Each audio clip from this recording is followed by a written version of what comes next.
हाँ जी, अस्सलाम वालेकुम मेरे प्यारे भैन भराओ। हाँ जी सुनाओ जी, की हाल चाल है? सुनाओ सब ठीक ठाक, अम्मी अबू भैन भरा राजी बाजी? हाँ जी अलहमदुलिल्लाह, शुक्र अल्लाह दा, असी भी ठीक हाँ। हाँ जी व्लॉग शुरू करते पे आ दोपहर के टाइम। ठीक है जी, मैं कपड़े सिलाई करती पई ते अपने भैन भरावां दे नाल ते शेयर किया ही नहीं हैगा।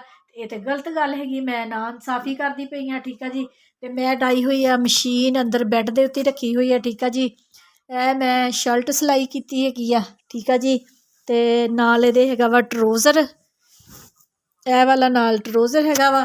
ਤੇ ਮੈਂ ਹੁਣ ਆਪਣੇ ਭੈਣ ਭਰਾਵਾਂ ਨੂੰ ਦੱਸਦੀ, ਦੇਖੋ ਜੀ ਜੁਮੇ ਵਾਲੇ ਦਿਨ ਮੈਂ ਲੈ ਕੇ ਆਈ ਸੀ ਨਾ ਕੱਪੜਾ ਆਪਣੀਆਂ ਸਲਵਾਰਾਂ ਵਾਸਤੇ। ਠੀਕ ਆ ਜੀ, ਇੱਕ ਸਲਵਾਰ ਤੇ ਇਹ ਵਾਲੀ ਮੈਂ ਸੀ ਕੇ ਪਾ ਲਈ ਹੈਗੀ ਆ। ਠੀਕ ਆ ਜੀ, ਤੇ ਦੂਸਰਾ ਵੀ ਇਹੀ ਰੰਗ ਲੈ ਆਈ ਸੀਗੀ। ਤੇ ਮੁਸਕਾਨ ਕਹਿੰਦੀ ਸੀ ਮੰਮਾ ਮੇਰੀ ਸ਼ਰਟ ਬਣਾ ਦਿਓ। ਠੀਕ ਆ ਜੀ, ਤੇ ਮੈਂ ਉਦੋਂ ਸਲਵਾਰ ਸੀ ਕੇ ਹਿਸਾਬ ਲਾਇਆ ਨੂਰ ਦਾ, ਤੇ ਨੂਰ ਦਾ ਟਰੋਜ਼ਰ ਵੀ ਬਣ ਗਿਆ ਤੇ ਸ਼ਰਟ ਵੀ ਬਣ ਗਈ, ਤੇ ਬਣੀ ਵੀ ਲੰਬੀ ਸ਼ਰਟ। ਠੀਕ ਆ, ਇੰਨਾ ਜ਼ਬਰਦਸਤ ਨਾ ਸੂਟ ਬਣ ਗਿਆ ਨੂਰ ਦਾ। ਠੀਕ ਆ ਜੀ, ਤੇ ਮੈਂ ਕਿਹਾ ਇਹ ਹੋਰ ਕੀ ਚਾਹੀਦਾ ਹੈਗਾ ਵਾ, ਵੀ ਟਰੋਜ਼ਰ ਵੀ ਬਣ ਗਿਆ ਤੇ ਸ਼ਰਟ ਵੀ ਬਣ ਗਈ। ਠੀਕ ਆ ਜੀ, ਸੂਟ ਸਿਲਾਈ ਕਰ ਲਿਆ ਵਾ। ਤੇ ਮੇਰੀ ਬੇਟੀ ਮੇਰੇ ਵਾਸਤੇ ਇਹ ਵਾਲਾ ਸੂਟ ਲੈ ਕੇ ਆਈ ਹੈਗੀ ਆ। ਠੀਕ ਆ ਜੀ, ਗਰਮ ਸੂਟ ਹੈਗਾ ਵਾ ਇਹ ਵਾਲਾ। ਤੇ ਕਿੰਨੇ ਦਿਨ ਹੋ ਗਏ ਤੇ ਕਹਿੰਦੀ ਸੀ ਮੰਮਾ ਆਪਣਾ ਸੂਟ ਸਿਲਾਈ ਕਰ ਲਓ, ਸੂਟ ਸਿਲਾਈ ਕਰ ਲਓ। ਤੇ ਮੇਰਾ ਦਿਲ ਹੀ ਨਹੀਂ ਕਰਦਾ ਸੀ। ਮੈਂ ਕਿਹਾ ਕਿਹੜਾ ਕਿਤੇ ਜਾਣਾ, ਕਹਿੰਦੀ ਮੰਮਾ ਕਿਤੇ ਅਚਾਨਕ ਜਾਣਾ ਪੈ ਜਾਂਦਾ ਹੈਗਾ ਵਾ ਤੇ ਸੂਟ ਸਿਲਾਈ ਕਰ ਲਓ। ਠੀਕ ਆ ਜੀ, ਤੇ ਹੁਣ ਮੈਂ ਕੱਢ ਕੇ ਰੱਖਿਆ ਵਾ ਬਾਹਰ, ਇਹਨੂੰ ਅੱਜ ਹੁਣ ਹੈਗਾ ਕੱਟਣਾ। ਠੀਕ ਆ ਜੀ, ਟਾਈਮ ਹੋ ਗਿਆ ਹੈਗਾ ਵਾ 3 ਵੱਜ ਗਏ ਹੈਗੇ ਆ, ਤੇ ਹਾਂਡੀ ਰੋਟੀ ਦਾ ਟਾਈਮ ਹੋ ਗਿਆ ਵਾ। ਹਜੇ ਕੋਈ ਸਮਝ 'ਚ ਨਹੀਂ ਆ ਰਹੀ ਵੀ ਪਕਾਉਣਾ ਕੀ ਆ। ਠੀਕ ਆ ਜੀ, ਤੇ ਅੱਜ ਮੈਂ ਆਪਣੀ ਭਾਬੀ ਦੇ ਨਾਲ ਗੱਲ ਕੀਤੀ ਆ ਝੰਗ। ਠੀਕ ਆ ਜੀ, ਭਾਬੀ ਅਫਸ਼ਾ ਦੇ ਨਾਲ। ਠੀਕ ਆ ਜੀ, ਪੂਰਾ 1 ਘੰਟਾ ਅਸੀਂ ਗੱਲਾਂ ਕੀਤੀਆਂ ਹੈਗੀਆਂ ਵਾ, ਹਾਲ ਚਾਲ ਆਪਣੇ ਸੁਣਾਏ ਆ ਤੇ ਭਾਬੀ ਦੇ ਸੁਣੇ ਹੈਗੇ। ਠੀਕ ਆ ਜੀ, ਤੇ ਬਹੁਤ ਬਹੁਤ ਜ਼ਿਆਦਾ ਅੱਛਾ ਲੱਗਿਆ ਵਾ। ਮੇਰੇ ਭੈਣ ਭਰਾਵਾਂ ਨੂੰ ਨਹੀਂ ਪਤਾ ਹੈਗਾ ਭਾਬੀ ਕੌਣ ਆ। ਭਾਬੀ ਹੈਗੀ ਆ ਜਿਨ੍ਹਾਂ ਦੇ ਘਰ ਅਸੀਂ ਕੁਰਾਨ ਸ਼ਰੀਫ ਪੜ੍ਹਨ ਜਾਈਦਾ ਸੀ ਛੋਟੇ ਛੋਟੇ ਹੁੰਦੇ ਆ। ਠੀਕ ਆ ਜੀ, ਉਹਨਾਂ ਦੇ ਘਰ ਆ ਭਾਬੀ ਅਫਸ਼ਾ, ਭਾਈ ਸ਼ਜਾਦ ਦੀ ਬੀਵੀ।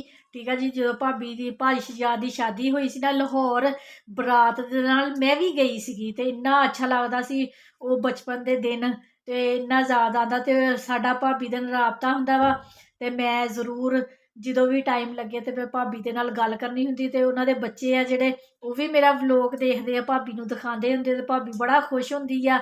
ਕਹਿੰਦੀ ਅੱਲਾਹ ਤਾਲਾ ਤੈਨੂੰ ਤਰੱਕੀਆਂ ਦੇਵੇ, ਹੋਰ ਜ਼ਿਆਦਾ ਤੇਰੀਆਂ ਬੱਚੀਆਂ ਦੇ ਨਸੀਬ ਅੱਛੇ ਕਰੇ। ਠੀਕ ਆ ਜੀ, ਤੇ ਮੇਰੀ ਭਾਬੀ ਨੇ ਕਿਹਾ ਵਾ ਵਲੋਗ ਦੇ ਵਿੱਚ ਇੱਕ ਗੱਲ ਹੋਰ ਕਿਹਾ ਕਰ। ਮੈਂ ਕਿਹਾ ਉਹ ਕੀ ਭਾਬੀ? ਭਾਬੀ ਕਹਿੰਦੀ ਜਦੋਂ ਵਲੋਗ ਦਾ ਐਂਡ ਕਰਦੀ ਹੁੰਦੀ ਤੇ ਆਪਣੇ ਭੈਣ ਭਰਾਵਾਂ ਨੂੰ ਕਿਹਾ ਕਰ ਮੇਰੀਆਂ ਬੱਚੀਆਂ ਦੇ ਹੱਕ ਅੰਦਰ ਵੀ ਦੁਆ ਕਰਿਆ ਕਰਨ। ਠੀਕ ਆ ਜੀ, ਅੱਲਾਹ ਤਾਲਾ ਤੇਰੀਆਂ ਬੱਚੀਆਂ ਦੇ ਨਸੀਬ ਅੱਛੇ ਕਰੇ, ਮੁਕੱਦਰ ਅੱਛੇ ਕਰੇ, ਤੇ ਅੱਲਾਹ ਤਾਲਾ ਉਹਨਾਂ ਨੂੰ ਆਪਣੇ ਘਰ ਦੇ ਰੰਗ ਭਾਗ ਲਾਵੇ। ਠੀਕ ਹੈ, ਮੈਂ ਕਿਹਾ ਠੀਕ ਹੋ ਗਿਆ ਭਾਬੀ, ਮੈਂ ਯਾਦ ਕਰਾਂਗੀ ਜ਼ਰੂਰ, ਮੈਂ ਕਿਹਾ ਕਰਾਂਗੀ ਆਪਣੀ ਭੈਣ ਭਰਾਵਾਂ ਨੂੰ। ਠੀਕ ਆ ਜੀ, ਤੇ ਹੁਣ ਸੂਟ ਸਿਲਾਈ ਹੋ ਗਿਆ ਵਾ, ਤੇ ਦੇਖਦੇ ਆ ਹੁਣ ਨਾ ਮੈਂ ਹਿਸਾਬ ਲਾਉਂਦੀ ਆ ਕੋਈ ਬਾਹਰ, ਦੇਖਦੀ ਆ ਅਲੀ ਹੈਦਰਾਂ ਦਾ ਜਾਂ ਕੋਈ ਸਬਜ਼ੀ ਮੰਗਵਾਉਂਦੇ, ਜਾਂ ਕੋਈ ਅੱਜ ਪਕਾਉਂਦੇ ਆ ਦਾਲ। ਠੀਕ ਆ ਜੀ, ਅਗਰ ਜੇ ਦਾਲ ਪਕਾਈ ਤੇ ਫਿਰ ਮੈਂ ਆਪਣਾ ਸੂਟ ਕੱਟ ਲੈਣਾ, ਜੇ ਸਬਜ਼ੀ ਬਣਾਈ ਤੇ ਫਿਰ ਸਬਜ਼ੀ ਨੂੰ ਘੰਟਾ ਲੱਗ ਜਾਂਦਾ ਵਾ ਬਣਾਉਣ ਵਾਸਤੇ। ਤੇ ਹੁਣ ਦੇਖਦੇ ਆ, ਮਾਣੋ ਆ ਗਈ ਆ ਸਕੂਲੋਂ ਦੀ, ਤੇ ਆਂਦੇ ਦੂਸਰਾ ਮੋਬਾਈਲ ਲੈ ਕੇ ਤੇ ਟਿਕਟੋਕ ਚਲਾਉਣੇ ਸ਼ੁਰੂ ਕੀਤੇ ਹੋਏ ਆ। ਠੀਕ ਆ ਜੀ, ਤੇ ਅਲੀ ਹੈਦਰ ਨੇ ਵੀ ਹੁਣੇ ਆ ਜਾਣਾ ਵਾ, ਨੂਰ ਫਾਤਮਾ ਨੇ ਵੀ ਆ ਜਾਣਾ ਹੈਗਾ। ਮਿਸਬਾ ਕਾਲਜ ਤੋਂ ਚਲ ਜਾਂਦੀ ਆ ਅਕੈਡਮੀ। ਠੀਕ ਆ ਜੀ, ਉਹਨੇ ਅਕੈਡਮੀਓ 5 ਵਜੇ ਆਉਣਾ ਹੁੰਦਾ ਵਾ, ਫਿਰ ਉਹਨੂੰ ਭੁੱਖ ਲੱਗੀ ਵੀ ਹੋਣੀ। ਉਹਦੇ ਆਉਣ ਤੋਂ ਪਹਿਲਾਂ ਪਹਿਲਾਂ ਮੈਂ ਹਾਡੀ ਪਕਾਉਣੀ ਆ ਵੀ ਆਂਦੀ ਨੂੰ ਤਾਜ਼ਾ ਸਾਲਨ ਉਹਨੂੰ ਮਿਲੇ ਤੇ ਰੋਟੀ ਖਾ ਲਵੇ। ਠੀਕ ਆ ਜੀ, ਦੁਪਹਿਰ ਦੇ ਟਾਈਮ ਫਿਰ ਸਾਲਨ ਥੋੜ੍ਹਾ ਘੱਟ ਜਾਂਦਾ ਹੈਗਾ ਵਾ, ਤੇ ਨਾਲੇ ਫਿਰ ਭੁੱਖ ਲੱਗੀ ਹੋਵੇ, ਤਾਜ਼ਾ ਸਾਲਨ ਹੋਵੇ ਤੇ ਬੱਚਾ ਫਿਰ ਫਟਾਫਟ ਮਜ਼ੇ ਨਾਲ ਰੋਟੀ ਖਾ ਲੈਂਦਾ। ਠੀਕ ਆ ਜੀ, ਹੁਣ ਸੋਚਦੇ ਆ ਕੀ ਕਰਦੇ ਆ। ਮੇਰੇ ਭੈਣ ਭਰਾਵਾਂ ਨੇ ਕਮੈਂਟ ਕਰਕੇ ਲਾਜ਼ਮੀ ਦੱਸਣਾ ਹੈਗਾ ਵਾ ਮੇਰਾ ਸੂਟ ਕਿਸ ਤਰ੍ਹਾਂ ਦਾ ਹੈਗਾ। ਠੀਕ ਆ ਜੀ, ਜਦੋਂ ਮੈਂ ਸਿਲਾਈ ਕੀਤਾ ਤੇ ਉਦੋਂ ਵੀ ਮੈਂ ਆਪਣੇ ਭੈਣ ਭਰਾਵਾਂ ਨੂੰ ਜ਼ਰੂਰ ਦਿਖਾਵਾਂਗੀ। ਠੀਕ ਆ ਜੀ, ਹਾਂਜੀ ਮੇਰੇ ਭੈਣ ਭਰਾਓ, ਹਾਂਡੀ ਹੁੰਡੀ ਪਕਾਉਣ ਲੱਗੇ ਹੈਗੇ ਆ। ਠੀਕ ਆ ਜੀ, ਸੋਚ ਕੇ ਕੋਈ ਸਮਝ ਨਹੀਂ ਆਇਆ ਕੀ ਪਕਾਉਣਾ ਹੈਗਾ। ਮੈਂ ਕਿਹਾ ਚਲੋ ਜੀ ਦਾਲ ਪਈ ਹੈ ਚਨਿਆਂ ਦੀ ਲਿਆਂਦੀ ਹੋਈ। ਠੀਕ ਆ ਜੀ, ਤੇ ਫਿਰ ਮੈਂ ਕਿਹਾ ਚਲੋ ਅੱਧਾ ਕਿਲੋ ਮੰਗਾ ਲੈਂਦੇ ਆ ਮੁਰਗਾ।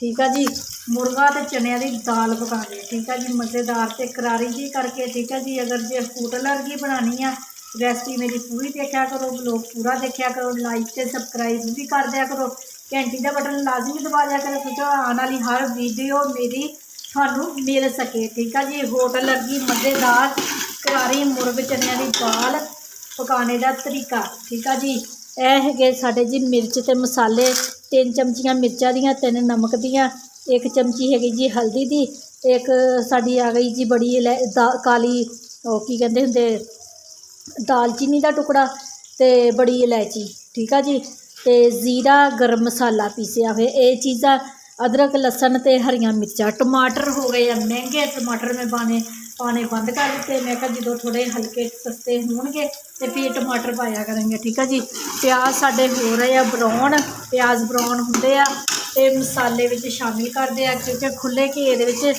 दाल मुर्ग चने बनती हैगी बड़ी ज़बरदस्त, ठीक है जी। वावा सारा घे खुला खुला पा लिया है वा, तो हुण पकाते जी चने की दाल तो मुर्गा ज़बरदस्त ते करारा जिहा। मेरे भैन भरावो देख के मेरी वीडियो लोग मेरा देख के ते बना के खा के ते कमेंट करके भी दस्या करो, ठीक है जी। हाँ जी मसाला भुनते हैं। हाँ जी मेरे भैन भराओ मसाला भुन लिया है, ठीक है जी। अच्छे तरीके दे नाल ज़बरदस्त खुशबुआं आ रही वा मसाले दे विचों। अच्छे तरीके नाल 4-5 मिनट मसाले नूं भुन के बिस्मिल्लाहिर्रहमानिर्रहीम। चिकन है वा साडा अच्छे तरीके दे नाल खुले पानी दे विच धोता होया ते मसाले दे विच ना चिकन नूं लईए असीं भुन, ठीक है जी। अच्छे तरीके दे नाल इहदी हल्का हल्का पानी का छट्टा लगा के ना भुनाई करदे हैगे, ठीक है जी। ते फिर अगे दसदे अपने भैन भरावां नूं अगे असीं की करना है, ठीक है जी। मज़ेदार चनिया दी दाल ते मुर्गा बनाने का तरीका जिस तरह होटल से खाओ ना जायका आता है, तो सेम उसी तरह जायका आता है। जड़ियाँ चीज़ां मैं पाइया वा उही चीज़ां पा के पका के देखो, ज़बरदस्त तुहानूं मज़ा आ जाएगा चनिया दी दाल गोश्त खाने का, ठीक है जी। हाँ जी मेरे भैन भरा माशाल्लाह देखो कितना मज़ेदार चिकन साडा भुज गया है मसाले दे विच, तकरीबन 3-4 मिनट ना भुनिया है वा, ठीक है जी। अच्छे तरीके दे नाल हल्का हल्का पानी का छट्टा लगा के ते यह हैगी साडी आधा किलो चने की दाल। बिस्मिल्लाहिर्रहमानिर्रहीम। धो के भें दी हुई सी, ठीक है जी। तो फिर पानी नचोड़न वास्ते ना मैं टोकरी दे विच कढ़ लई सी भी इहदा इजाफी पानी है जिहड़ा ना निकल जाए, ठीक है जी। किचन दे विच खुश्क करके ले आई सी भी, मैं कहा चलो इत्थे बैठ के ही पका लैंदी है। चुल्हा रखिया होया वा थल्ले ते दूसरा चुल्हा जिहड़ा हैगा वा ना यह वाला ये है वा काले तेल वाला, ठीक है जी।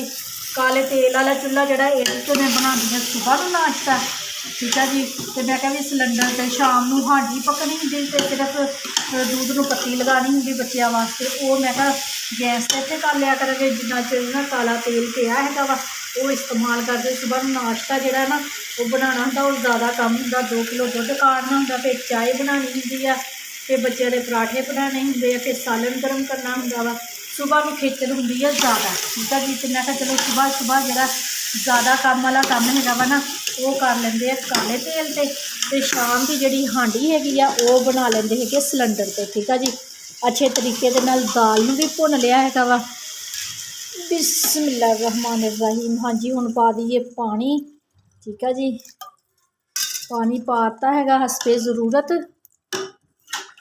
सीटी लगा देनी है जी असी 3 या 4 मिनट की, ठीक है जी। 3-4 मिनट की सीटी लगाते हैं, ठीक है जी। दाल साड़ी हो जानी, ज़्यादा घुली हुई दाल नहीं पकानी, थोड़ी खड़ी खड़ी दाल बनानी हैगी है, मज़ेदार लगती है फिर, ठीक है जी। सीटी लगा दीजिए हुण।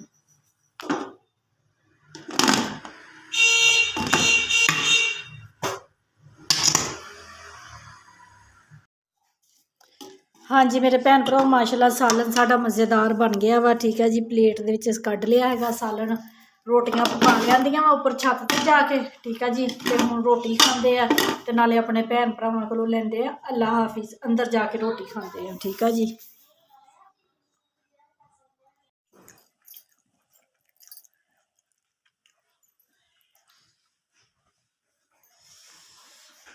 हाँ जी मेरे भैन भराओ सालन बड़ा ही मज़ेदार बनया है, करारा करारा, कन्ना चो धुएं निकल आए हैं। सुबह अपने पापा ना देसी घी नाल रोटी चोपड़ के दिओ, मिर्च ज़्यादा पता नहीं मैनू लगन डई हैगी है।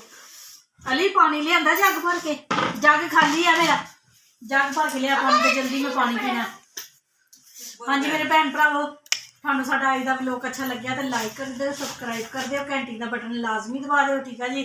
तो हाँ जी मेरे भैन भरा जिथे जिथे भी रह रहे जेड़े मुल्क रह रहे मैंने देख रहे हैं, खुश रहो, शाद रहो, आबाद रहो, हमेशा हसते तो मुस्कुराते रहो, ठीक है जी। अपनियां दुआवां च मैनूं याद रखियो। मैं भी अपनी दुआवां च अपने भैन भरावां नूं याद रखदी। मैनूं दिओ हुण इजाजत। अल्लाह हाफिज़। एक मिनट हाँ जी मेरे भैन भरा, मैं जिद्दां तुहानूं पहलां कहा सी ना, मेरी भाभी ने कहा हैगा वा मेरियां बच्चियां वास्ते खास तौर ते दुआ मंगिया करो, अल्लाह ताला इन्हां दे अच्छे नसीब करे, अच्छे मुकद्दर करे ते माँ बाप दा फरमा बरदार बनावे मेरियां बच्चियां नूं, मेरे बेटे नूं। ठीक है जी, लाजमी तौर ते। तो ठीक है जी, मैनूं दिओ इजाजत। अल्लाह हाफिज़।